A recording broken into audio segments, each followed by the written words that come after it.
بعد حصولها على معايير الاعتماد المؤسسي الوطنية، يستمر مركز الحاسبة الإلكترونية في جامعة القاسم الخضراء وبالتنسيق مع جهاز الإشراف والتقويم العلمي في وزارة التعليم العالي والبحث العلمي بإجراء الاختبار الوطني الموحد للغة الإنجليزية للمتقدمين للدراسات العليا، حيث أدى الاختبار أكثر من 800 ممتحن وبواقع 60 مقعداً لكل دورة امتحانية وفق التوقيتات المثبتة مسبقاً.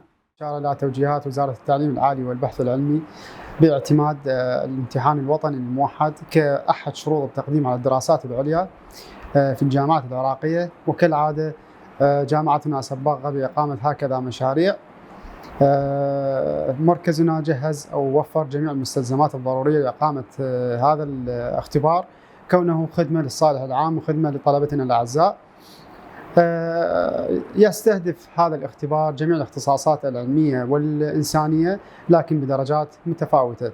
لا ننسى ولا يخفى عليكم الهدف من هذا الاختبار هو تمكين الطلبة من الاطلاع على المصادر الأجنبية في الاختصاص، وكذلك كتابة البحوث الرصينة من الناحية اللغوية والعلمية لغرض نشرها في المجلات العالمية. لحد اليوم يجري مركزنا الاختبار الثالث عشر بواقع 60 مقعد لكل اختبار موزع على مختبرين.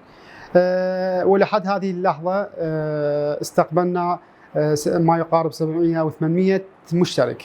أسئلة متنوعة تضمنها الاختبار تم إجراؤه في بيئة امتحانية متكاملة من الناحية التقنية والفنية، بهدف تقييم مهارات الممتحنين في مستويات مختلفة متمثلة بالقراءة والقواعد والمحادثة والحوار، لتحقيق أفضل النتائج للطلبة المشاركين. بعد مطابقة الشروط والمعايير التي وضعتها وزارة التعليم العالي للبحث العلمي، استطاع مركز الحاسبة الإلكترونية في جامعة القاسم الخضراء الحصول على الاعتماد الرسمي لأداء الامتحان الوطني للطلبة المتقدمين للدراسات العليا في الجامعات العراقية.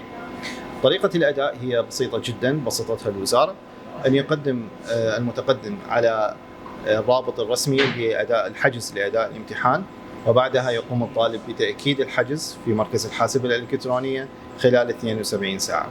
من الأشياء الجيدة اللي وضعتها الوزارة أيضا أنه عدد المحاولات مفتوح، وهو لغاية 30/7 آخر موعد وضعته الوزارة لأداء الامتحان. يعد الاختبار الوطني الشامل أحد المبادرات التي تسعى إلى تطوير مخرجات التعليم ورصانته وأهميته في ترسيخ التنمية المستدامة، إضافة إلى وضع آليات مستقبلية لتقييم مستوى الطلبة المشاركين وتحقيق التنافس بين طلبة الجامعات. الحمد لله كان الامتحان زين. الأسئلة يعني متفاوتة، ما بها لا صعب ولا سهل، حسب اللي احنا درسناه، وهي مفتوحة يعني قد ما تحاولين قدرين تنجحين وإن شاء الله خير. يعني سهلة، يعني ما يتعبون، بس مجرد تاخذ الوصل وتستلمه. حتى الإلكتروني كل السهل، يعني ما يتعبك، واستاذ معتصم ما قصر ويا كل الطلاب، يعني الكل دا يساعدها ودا يوفق بدون ما إحراج. يعني والله بصراحة كانت 5 محاولة، يعني تقريبا الأسئلة كانت تجي مرة صعبة مرة سهلة، يعني كل مرة يجي نمط مال الأسئلة، بس اليوم الحمد لله والشكر رب العالمين وفقنا وجبت 70 بالامتحان. كانت الأسئلة كلش حلوة. اختبار وطني موحد يتسم بالانسيابية والرصانة العلمية أقامته الجامعة للطلبة المتقدمين للدراسات العليا بهدف تقييم مخرجات التعليم وحسب الخطة الاستراتيجية لوزارة التعليم العالي والبحث العلمي. لإعلام جامعة القاسم الخضراء، مروى الحمداني، بابل.